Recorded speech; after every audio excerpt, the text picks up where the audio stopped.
हर खबर पर होगी आपकी पकड़। डाउनलोड कीजिए एबीपी लाइव ऐप। सबसे तेज नतीजे, सबसे जल्दी बदलते हुए ये रुझान भी दिखाई दे रहे हैं। अब आंकड़ा देखिए 125 पहुंच गया है। नीतीश एक बार फिर से सरकार बनाते हुए दिख रहे हैं। एनडीए 125, गठबंधन 105 पर लगातार आगे पीछे की ये दौड़ और आगे पीछे होने का ये सिलसिला जारी है। सुमित, नीतीश सरकार बनाते हुए 125 पर रुझानों में इस वक्त। आपने महत्वपूर्ण बात निर्दलियों की थी रूबिका, और मेरे ख्याल से ऋषि जी हैं, ये समझा सकते हैं। ये जो 3 निर्दलियों की बात की गई, ये किस तरफ जाने वाले लोग हैं, किसके बागी हैं ये? सुमित जी, कांटी मुजफ्फरपुर जिले में आती है विधानसभा, जहां से अजीत कुमार पूर्व मंत्री निर्दलीय लड़ रहे थे और 4th कॉर्नर फाइट था। लोजपा के विजय कुमार लड़ रहे थे और जेडीयू आरजेडी से माइनॉरिटी उम्मीदवार था। तो अजीत कुमार कहीं लीड ले रहे हैं। मुझे लगता है जीतने के बाद नीतीश कुमार के साथ जा सकते हैं। तरारी में जहां सुनील पांडे की लड़ाई माले से थी और सुनील पांडे लोजपा के नेता हैं लेकिन इस्तीफा देके निर्दलीय लड़ रहे थे, तो वो लोजपा के साथ जा सकते हैं। वो भी एनडीए का ही एक हिस्सा मानिए, तो कहीं ना कहीं एनडीए को फायदा आपको होता हुआ दिख रहा है। तो ये जो अन्य है, जो बागी है, ये कहीं ना कहीं बीजेपी के लिए, एनडीए के लिए अच्छी खबर लेकर आ रहे हैं। विजय जी, सुनील पांडे जो हैं वो तो जदयू के बागी हैं। इस्तीफा दे, उन्होंने लोजपा के प्रदेश महासचिव थे, उन्होंने इस्तीफा देके और बागी है ना, तीनों एनडीए के बागी है ना, तो जरूरत पड़ने पर एनडीए का साथ दे सकते हैं। चुनाव आयोग की अगर हम बात करें तो चुनाव आयोग में 219 का रुझान सामने आया। इसमें 5 इंडिपेंडेंट है, 3 इंडिपेंडेंट नहीं है, 5 इंडिपेंडेंट है जो आगे हैं और लोक जनशक्ति पार्टी के सिर्फ 4 आगे है। तो एक तरह से विकल्प उसके रूप में मिल रहा है। और इसके अंदर 114 पर तेजस्वी पार्टी, माफ कीजिएगा, नीतीश की पार्टी आगे है और 90 सीटों पर तेजस्वी की पार्टी आगे है। अभी के ये जो रुझान है चुनाव आयोग के अनुसार। आपके पास कोई आंकड़ा शेयर करना चाह रहा है? देखिए, लगातार मैं मिथिलांचल की बात कर लेता हूँ। मिथिलांचल में बीजेपी सबसे बड़ी पार्टी बनकर उभरी है 70 सीटों के साथ। इस वक्त ये सबसे बड़ी खबर है। बीजेपी सबसे बड़ी पार्टी बिहार में बनकर उभर रही है। आरजेडी को पीछे छोड़ चुकी है बीजेपी 70 सीटों पर आगे चल रही है और आरजेडी 69 पर। 1 सीट का अंतर है, 70 और 69, बहुत बड़ा अंतर नहीं है। कभी भी कुछ भी हो सकता है, उस बात का ध्यान रखना चाहिए। अभय जी कुछ बोलना चाह रहे हैं? देखिए, टक्कर कांटे की है, लेकिन एक बात समझने की है, जब चुनाव शुरू होता है तो बड़ी पार्टियां तय करती हैं कि उनकी सामाजिक रणनीति क्या होगी। भाजपा ने तय किया कि वो ज्यादा से ज्यादा सामाजिक समूहों को अपने साथ जोड़ेगी। तेजस्वी ने तय किया कि वो कांग्रेस के ऊपर और वामपंथी पार्टियों के ऊपर भरोसा करेंगे। ये 2 सामाजिक रणनीतियों की टक्कर है। अब किधर पलड़ा झुकेगा उससे तय होगा कि भाजपा ने जो ज्यादा सामाजिक, तेजस्वी भी ये तय कर सकते थे, तेजस्वी भी मुकेश सहनी को अपने साथ जोड़ सकते थे, उपेंद्र कुशवाहा को अपने साथ जोड़ सकते थे, लेकिन उन्होंने ये तय। दुबे जी, एक चीज आप कह रहे हैं कि वाम मोर्चे को जोड़ा, वाम मोर्चे का प्रदर्शन 50% है। मैं ये नहीं कह रहा हूँ, दूसरी बात सवाल ये है कि नहीं विजय भाई, मैं ये कह रहा हूँ कि जब आप किसी पार्टी को अपने साथ जोड़ते हैं तो उसके अपने प्रदर्शन की तो खास बात होती ही है। कुल मिला के पूरे गठजोड़ को वो किस तरीके से आगे धक्का देता है आगे बढ़ाने के लिए, वो भी बहुत महत्वपूर्ण। मुझे लगता है वीआईपी पार्टी का साथ जो छूटा वो तेजस्वी पर कहीं ना कहीं भारी पड़ेगा। देखिए, वीआईपी पार्टी जो है, जो निषादों की पार्टी है, अगर तेजस्वी उसको अपने साथ जोड़ते तो मुझे लगता है उनको जो लाभ होता वो ज्यादा बड़ा लाभ होता। वो बीच में खड़ी हुई थी, किसी भी तरफ जा सकती थी। कांग्रेस को ज्यादा सीटें। किसको क्या लगता, ये तो नतीजे के बाद ही पता लगता है। अभी बदल जाएगा हमारा विजन, बदल जाएगा। हम सिर्फ इतना कह रहे हैं कि वीआईपी पार्टी पहले से तय कर चुकी थी बीजेपी के साथ जाना है। वो केवल बार्गेन कर रहे थे, डिप्टी सीएम मांग रहे थे, तेजस्वी कैसे दे सकते थे? तो वो तय करके गए थे कि ये कह के छोड़ेंगे कि इन्होंने धोखा दिया हमको। तो ये बीजेपी की रणनीति का हिस्सा था। वीआईपी का पहले से तय था बीजेपी के साथ आना। इसीलिए भरी प्रेस कॉन्फ्रेंस उठ के मुकेश सहनी जब प्रेस कॉन्फ्रेंस में बैठे थे यूपीए की, उठ के चले गए, तो फिर जाके अगले दिन वो बीजेपी के साथ मिले। देखिए पीछे ये तमाम 243 सीटें एबीपी न्यूज ने आपके लिए एक बड़ी सी स्क्रीन तैयार की है। ये देखिए 38 जिले हैं और इन 38 जिलों में अलग अलग सीटें हैं। उन अलग अलग सीटों में किस तरीके का बदलाव इस बार देखने को मिल सकता है वो मैं बताऊं। उससे पहले देखिए 2015 में आप ये तमाम जितने भी सीटें देख रहे हैं वो लगभग हरी थी और उसके बाद पासा पलट गया 2017 में, क्योंकि ये दोनों ही पार्टियां, क्योंकि उस वक्त महागठबंधन में जेडीयू भी थी, आरजेडी भी थी और फिर उसके बाद 2000 ये देखिए ये पासा पलटता है, दोनों अलग हो जाते हैं और अब 2020 ये जो है ये 2017 की तस्वीर है जहां पर दोनों पार्टियां अलग हो गई थी, यानी जिसने जो जीती वो पार्टी उस कलर का आपको इस वक्त प्रोजेक्शन देती हुई। लेकिन फिर देखिए अभी 2020 की तस्वीर, जितनी तस्वीर आपको यहाँ पर 2020 की दिखाई दे रही है, हरे में आरजेडी आपको दिखाई दे रही है, भगवा में एनडीए आपको इस वक्त दिखाई दे रही है, और इसीलिए अब ये कांटे की टक्कर बताई जा रही है, क्योंकि यहाँ देखिए बंटवारा साफ तौर पर दिखाई दे रहा है। रीजन वाइज देखेंगे तो जो हमने आपको बताया था भोजपुर मगध का जो इलाका है वो स्ट्रॉन्ग होल्ड आरजेडी का साफ तौर पर दिख रहा है।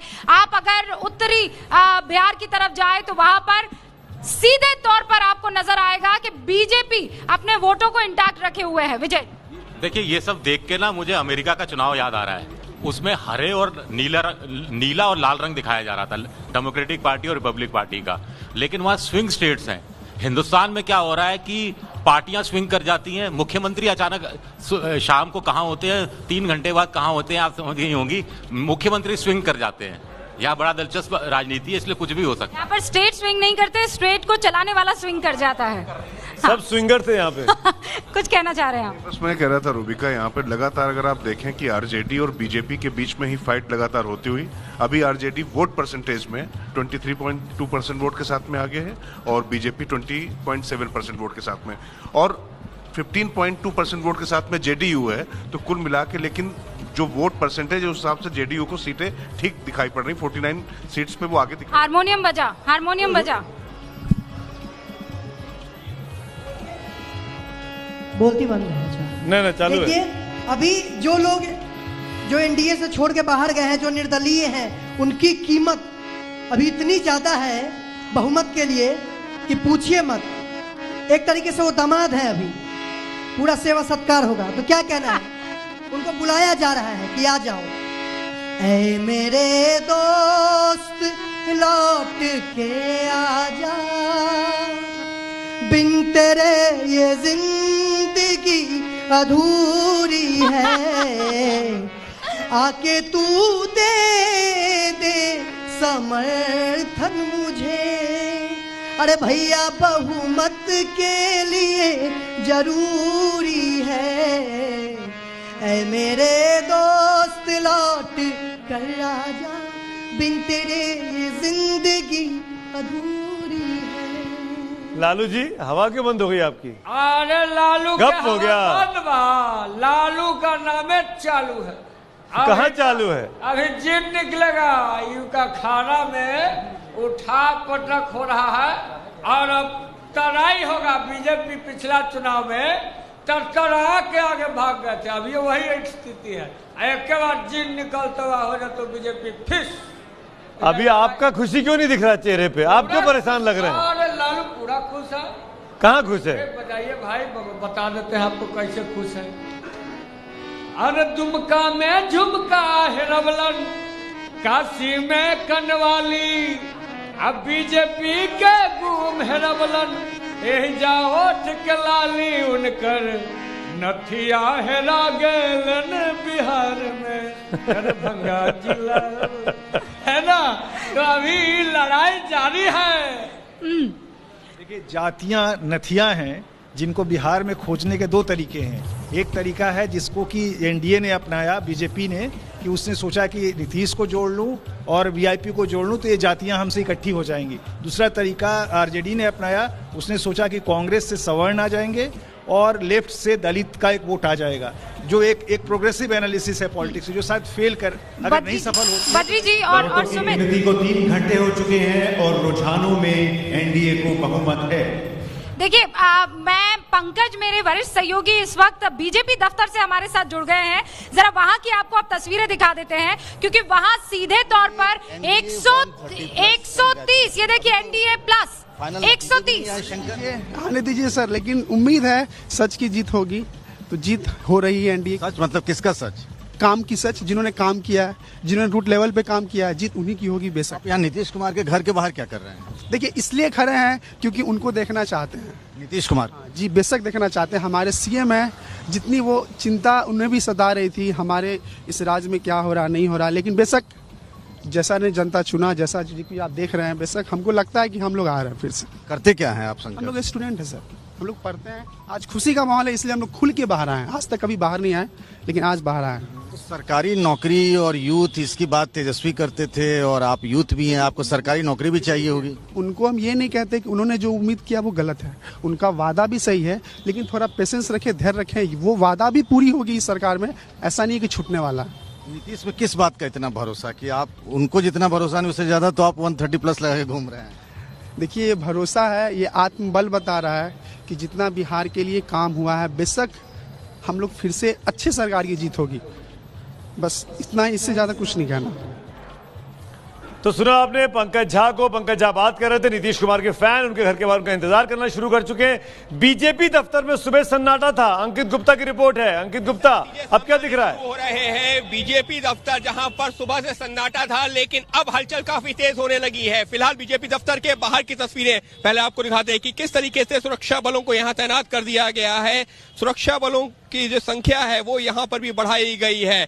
देख सकते हैं कि पहले सुबह की बात करें तो यहाँ पर एकदम सन्नाटा दिख रहा था, लेकिन अब तस्वीर बदलती हुई नजर आ रही है। वहीं अब अगर हम पार्टी कार्यालय के अंदर की बात करते हैं, आपको अंदर भी लेके चलते हैं। कुछ देर पहले तक जो मेन गेट बंद था वो दरवाजे खुल गए हैं। क्या बीजेपी ये मान रही है कि एनडीए के लिए सत्ता के दरवाजे खुल गए हैं? क्या ये इस ओर इशारा कर रहा है? कहना जल्दबाजी अभी भी, क्योंकि नतीजे अभी भी पूरी तरीके से साफ नहीं है, लेकिन हलचल किस तरीके से बढ़ी है, जिस बात का मैं जिक्र कर रहा था कि बीजेपी कार्यालय में जैसे ही जो नतीजे पक्ष में आने शुरू होते हैं, हलचल काफी तेज होती है, जो कि सुबह से नहीं दिख रही थी। सुबह से यही सवाल उठ रहा था कि क्या बीजेपी हतोत्साहित हो रही है, लेकिन अब जैसे जैसे नतीजे, शुरुआती नतीजे ये हालांकि हैं, लेकिन उनके पक्ष में आने शुरू हुए हैं, या नतीजे अभी भी क्या जल्दबाजी होगी, रुझान जो जिस तरीके से है शुरुआती कुछ राउंड के बाद में वो उनके पक्ष में आने शुरू हुए हैं, उसके बाद में ये हलचल बढ़ी है। और इसी वजह से जो भी जो पार्टी से जुड़े हुए प्रवक्ता हैं, नेता हैं, स्थानीय नेता हैं, वो सब जो है पहुंचने शुरू हो गए हैं और अपने समर्थकों के साथ में कार्यालय में मौजूद हैं। सुबह बीजेपी के दफ्तर में हलचल दिखाई दे रही है, भीड़ इकट्ठी हो गई, खुशियां नहीं मन रही हैं, थोड़ा सचेत है। पिछली बार गड़बड़ी हो गई थी, खुशी मना ली थी और फिर नतीजे पलट गए थे। यशवंत देशमुख, सी वोटर के डायरेक्टर, हमारे साथ जुड़ गए हैं। सी वोटर वो एजेंसी जिसने ये सर्वे किया एबीपी न्यूज के साथ। और मैं ये बोल सकता हूँ यशवंत, जब आप मेरे साथ लाइव हैं इस वक्त, कि मेरे ख्याल से, मैं बाकी चैनल तो नहीं देख पा रहा हूँ, लाइव पे हूँ सुबह 6 बजे से, मेरे ख्याल से अब तक का सबसे सटीक विश्लेषण, अब तक का, दोपहर में 11 बजे तक का हमारा ही रहा है। जो हम कह रहे थे उसी तरफ चीजें जाती हुई दिखाई दे रही हैं। यशवंत। बिल्कुल सुमित, और हम लगातार कह रहे थे कि बहुत कांटे का मुकाबला है ये, और इस कांटे के मुकाबले में आरजेडी ने युवाओं में लीड जरूर मारी है, लेकिन महिलाओं का वोट बैंक अभी भी एनडीए के साथ में है।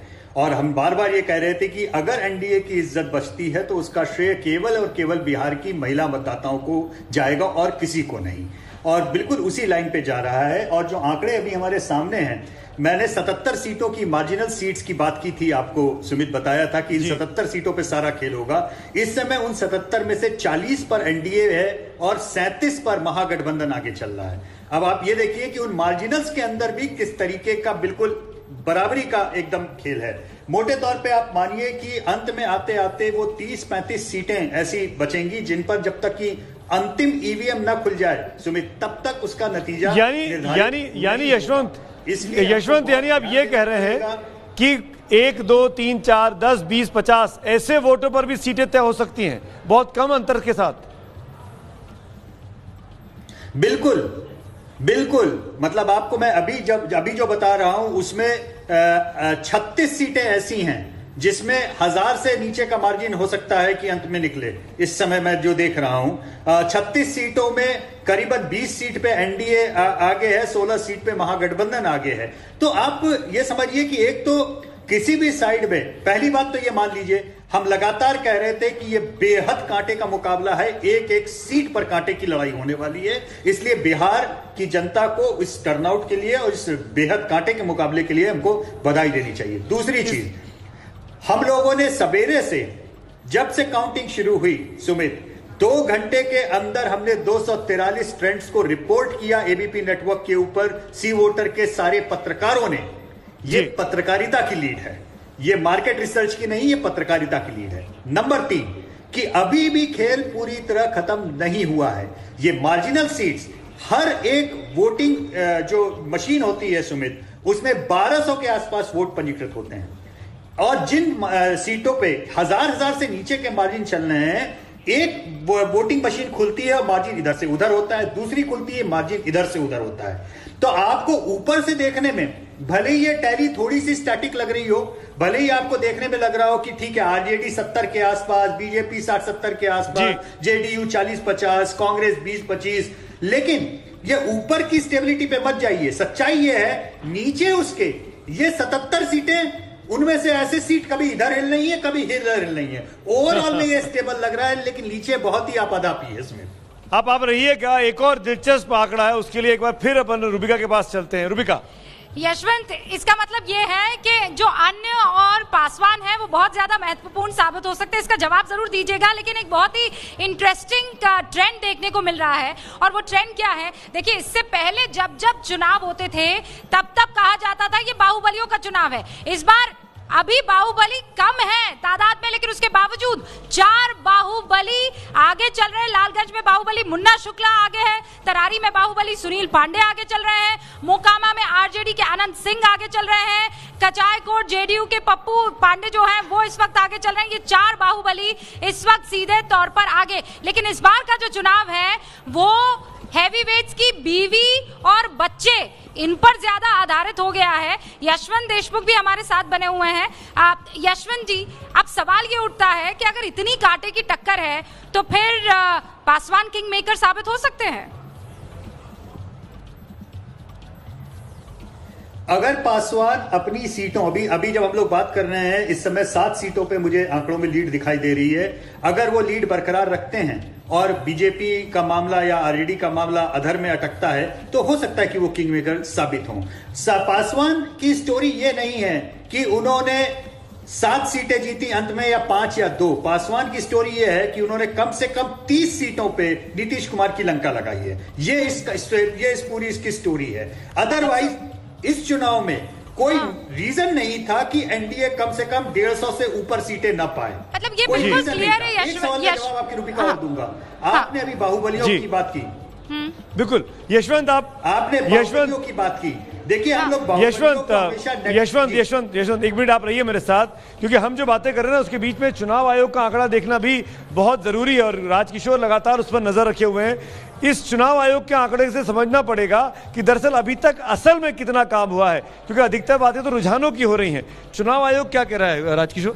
देखिए सुमित जी, चुनाव आयोग के मुताबिक लड़ाई सीधे सीधे दिखाई पड़ रही है बीजेपी और आरजेडी के बीच में। बीजेपी हर तरीके से फायदे में, जो बात शुरुआत में लगातार कही जा रही थी, और जेडीयू कम वोट परसेंटेज के बाद भी सीटें अच्छी पा रही है। 50 सीटों में जेडीयू आगे दिखाई पड़ रही है, 61 सीटों में बीजेपी भी है और राष्ट्रीय जनता दल भी 61 सीटों पे आगे जाता दिखाई पड़ रहा था। एक चीज तय हो गई है कि अब जेडीयू छोटा भाई है, बड़ा भाई नहीं है बिहार में, ये स्पष्ट हो गया। बीजेपी बड़ी पार्टी बनकर उभर रही है। कुल मिलाकर कितना काम हो गया, अभी कितनी सीटों का रुझान और ये सब आना बाकी है? 228 सीटों के अभी रुझान आए हैं और अभी आप समझ सकते हैं कि 15 सीटों का रुझान और आना बाकी है, तो अभी थोड़ा सा इंतजार और करना पड़ेगा। यशवंत, इसको आप किस तरीके से देखते हैं?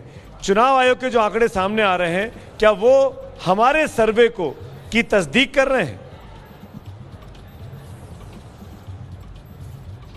बिल्कुल तस्दीक कर रहे हैं और कितने क्लोज सीटों के ऊपर भी तस्दीक कर रहे हैं। और सुमित, हम ये भी ध्यान रखें कि हमारे आंकड़े जो अभी आ रहे हैं स्क्रीन पे और चुनाव आयोग के आंकड़ों में कम से कम 1 या 2 राउंड का गैप है, क्योंकि चुनाव आयोग की एक ब्यूरोक्रेटिक प्रक्रिया है। वो कई सारे चीजों पे से साइन होने के बाद में ही रिजल्ट बाहर की ओर आते हैं, जबकि हमारे जो पत्रकार हर पोलिंग बूथ पे हर सीट के लिए मौजूद हैं, वो पत्रकार जो भी सामने स्क्रीन पे उस समय हो रहा है ये उसको रिपोर्ट कर रहे हैं। तो जो चुनाव आयोग की टैली है वो भी धीमे धीमे करके उसी ओर कंसोलिडेट होगी जो हमारी टैली दिखाई दे रही है। हालांकि आधिकारिक तौर पे चुनाव आयोग के ट्रेंड को सही मानना चाहिए। दूसरी चीज कि जो वोट शेयर का आंकड़ा है, आप ये देखिए, हम लगातार कह रहे थे कि बीजेपी जेडीयू से कम सीटों पे चुनाव लड़ रही है, लेकिन 20% से ऊपर बीजेपी वोट लेके जाएगी। इस समय तकरीबन 21%, मैं अगर गलत नहीं हूं तो चुनाव आयोग की वेबसाइट पे 21% के आसपास बीजेपी को वोट शेयर है, जबकि जेडीयू का वोट शेयर महज 15% पे है। यानी बीजेपी से ज्यादा सीट लड़के जेडीयू बीजेपी से 6% वोट, 6-7% वोट कम पा रहा है। कारण उसका क्या है कि ओवरऑल वोट शेयर में करीबन 6% आप वोट देखिए एलजेपी को मिलना है, लेकिन ये एलजेपी के वोट पूरे राज्य में 6% हैं। लेकिन जिन जगहों पे जेडीयू के उम्मीदवार हैं वहां पे एलजेपी को औसतन 10 से 15% वोट मिलना है। इसीलिए मैं बार बार कह रहा हूं, इन चुनाव में जेडीयू की लुटिया चिराग पासवान ने डुबोई है। अगर चिराग पासवान का एक्सपेरिमेंट नहीं होता तो एनडीए की टैली 150 से नीचे होनी ही नहीं चाहिए थी। अच्छा पॉइंट आपने दिया, इस पर हम आगे डिस्कशन भी करेंगे, लेकिन एक चीज और पूछना चाहेंगे, जो बाकी दो छोटी पार्टियां एनडीए ने अपने साथ मिलाई थी, वीआईपी और हम, उनके आने से फायदा हुआ कि नहीं हुआ? मेरा मानना यह है कि उनके आने से बीजेपी को बाकी सीटों पर फायदा हुआ, क्योंकि हमने देखा एग्जिट पोल के आंकड़ों में कि शेड्यूल कास्ट का कंसोलिडेशन एनडीए के लिए रहा। हमने यह भी देखा कि जो मल्लाह निषाद जाति जिसके लिए वीआईपी सीट को पार्टी को लिया गया था, उनका भी कंसोलिडेशन हुआ। अब सीटों के मामले में वो कितना ज्यादा उस चीज में बरकरार रख पाते हैं, अभी की लेटेस्ट टैली में जो मैं देख रहा हूं, वीआईपी 5 सीटों पे आगे है और हम केवल 1 सीट पे, तो खुद उनकी सीटों पे वो बहुत ज्यादा इंपैक्ट छोड़ पाएंगे, इसमें वो नहीं है। लेकिन हाँ, इतना जरूर है कि कास्ट के कैलकुलेशन में कहीं ना कहीं बाकी सीटों पे उनके लिए अच्छी बढ़त उनको मिली है। एक बात इंटरेस्टिंग है, कांग्रेस देखिए केवल 24 सीटों पे फिलहाल आगे है। मुझे लगता है कि शायद टैली थोड़ी सी और कम ही हो, इसके बढ़ने की उम्मीद मुझे अभी फिलहाल कम लग रही है। तो आरजेडी के एक्सपेरिमेंट में जो उन्होंने लेफ्ट के लिए सीटें छोड़ी, वो उनका सफल एक्सपेरिमेंट था तेजस्वी का। लेकिन कांग्रेस के लिए 70 सीटें छोड़ना ये शायद ये सही निर्णय नहीं था। ये देखिए, नीतीश कुमार 123 पर एनडीए गठबंधन, और शायद दिवाली मनाने की तैयारी भी चल रही है। लेकिन इस बार पटाखों पर कई राज्यों में बैन है, ये आप जानते हैं। ये वो पटाखे हैं जो ग्राफिकली पोल्यूशन नहीं फैलाते हैं। नीतीश 123, तेजस्वी 106 पर, पासवान थोड़ी मुख्य भूमिका में अभी भी नजर आ रहे हैं, 7 सीटों पर आगे चल रहे हैं। अन्य के खाते में 7 सीटें। लेकिन कुछ चीजें जो एकदम क्लियर हो जाती है उस पर हम डिस्कस कर रहे हैं। उससे पहले अंजलि का रुख करते हैं। मुजफ्फरपुर में धर्मशाला चौक पर मौजूद है अंजलि। एबीपी न्यूज देखा जा रहा है जगह जगह पर, क्योंकि रिजल्ट्स मतलब एबीपी न्यूज। अंजलि। बिल्कुल, चुनाव मतलब एबीपी न्यूज, और एबीपी न्यूज की ही स्क्रीन पर ये तमाम आंकड़े जो हैं वो मुजफ्फरपुर की जनता देख रही है। अपने कैमरा के जरिए आपको दिखाते हैं कि किस तरह से ये स्क्रीन पर नतीजे देखने के लिए लोग रुके हुए हैं। जो जहां से यहाँ से गुजर रहा है तो वो अपना काम छोड़ के 2 मिनट रुकता है और नतीजे देखता है। सबसे पहले हनुमान मंदिर भी पास में ही है, तो आज मंगलवार है, हनुमान जी का दिन है, और तमाम लोग जो यहाँ पे रुक रुक कर नतीजे देख रहे हैं उनसे भी बात करते हैं कि आखिर क्या लग रहा है इस बार मुजफ्फरपुर की जनता क्या सोच रही है। क्या नतीजे वैसे ही हैं जैसे वोटिंग हुई थी? क्या लग रहा है आंकड़े देखकर एबीपी न्यूज पर आप लोग ये जो आंकड़े लगातार यहाँ देख रहे हैं? आंकड़े ये है कि टक्कर में है और जनता चाह रही है कि एनडीए के सरकार ही बने, मगर एनडीए सरकार में कुछ ऐसी खामी हुई है जो टक्कर दे रहे थे तेजस्वी यादव। हाँ मैम, मुकाबला कड़ा देखने को मिल रहा है। क्या लग रहा है सर? हमने जो एग्जिट पोल दिखाया था करीबन वही आंकड़े अभी दिख रहे हैं। एकदम सही आंकड़ा चल रहा है और बीजेपी और आरजेडी की जो सरकार है दोनों में टक्कर है, जबरदस्त की टक्कर है। इसमें एनडीए की सरकार बननी चाहिए, एनडीए की सरकार बननी चाहिए। काफी सारे लोग कह रहे थे, युवा सबसे ज्यादा, आप तो बता सकते हैं, आरजेडी को बहुत पसंद कर रहे थे। क्या लग रहा है नतीजे देखकर? निश्चित तौर पर एनडीए की सरकार बननी चाहिए और अभी तो रुझान जो आ रहा है उसमें कांटे की टक्कर दिखाई पड़ रही है। टक्कर दिखाई पड़ी। अभी हम थोड़ी देर पहले यशवंत जी को सुन रहे थे, उन्होंने कहा था कि मुजफ्फरपुर जो महिलाओं का वोट जो है वो एनडीए के फेवर में जा रहा है। और आपको ये बता दें जाने से पहले कि मुजफ्फरपुर में 11 विधानसभा सीटें और 10 में महिलाओं का वोटिंग परसेंटेज ज्यादा रहा है पुरुषों के मुकाबले। तो ये सीट जो है बेहद अहम, ये पूरा विधानसभा क्षेत्र जो है वो साबित होगा। जी अंजलि, बहुत बहुत शुक्रिया ये खबर हम तक पहुंचाने के लिए। हम खबर पहुंचा रहे हैं देश भर में, और मुजफ्फरपुर में देखिए अभी एबीपी न्यूज देखा जा रहा है, चाहे गली हो, चौक हो, चौराहा हो, वहां पर लगातार नतीजों पर नजर बने हुए हैं। एबीपी न्यूज आपको रखे आगे।